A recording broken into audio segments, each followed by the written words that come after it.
March 1976.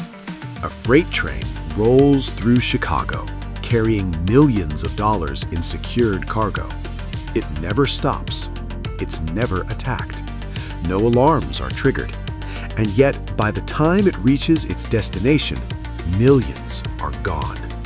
No witnesses, no suspects, no trace. Just one question. How do you rob a train without anyone noticing?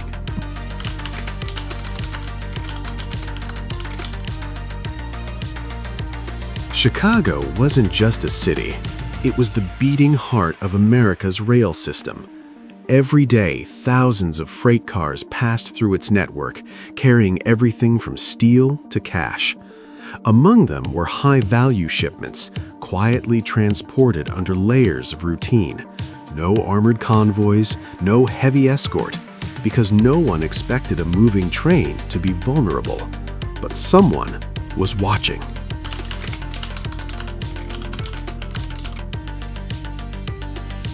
This wasn't a random hit. The thieves knew too much.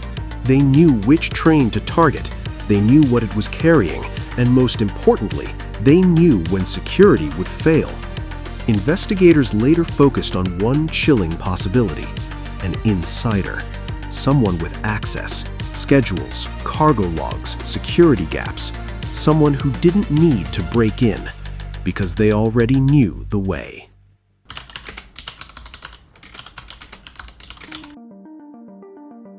It happened under darkness. The train was moving, just like any other night. But then, something changed. A slight slowdown. Nothing unusual on paper, but enough. Enough for shadows to move. Figures emerged from the darkness beside the tracks. They didn't panic. They didn't rush. They climbed aboard like they had done it before. Straight to the target car. No searching, no hesitation. Within minutes, locks were broken, crates were opened, and millions of dollars were transferred into the night.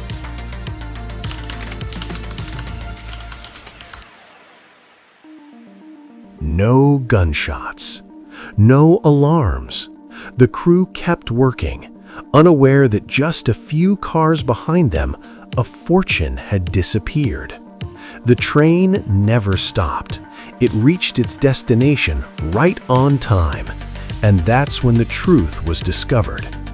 Empty containers, broken locks, and a loss worth millions.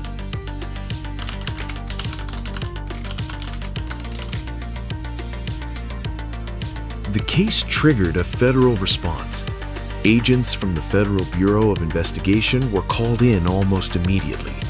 They examined everything: rail schedules, employee records, cargo logs, but every lead hit a wall.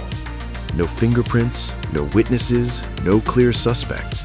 Only one consistent theory: this wasn't just a robbery, it was a coordinated operation, possibly involving insiders.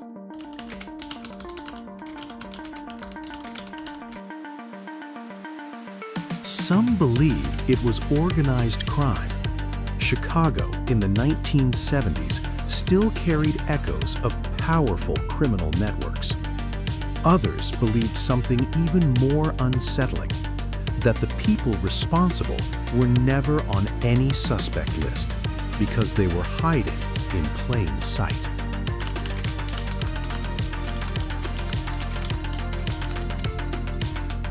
No arrests, no recovered money, just a moving train and a disappearing fortune.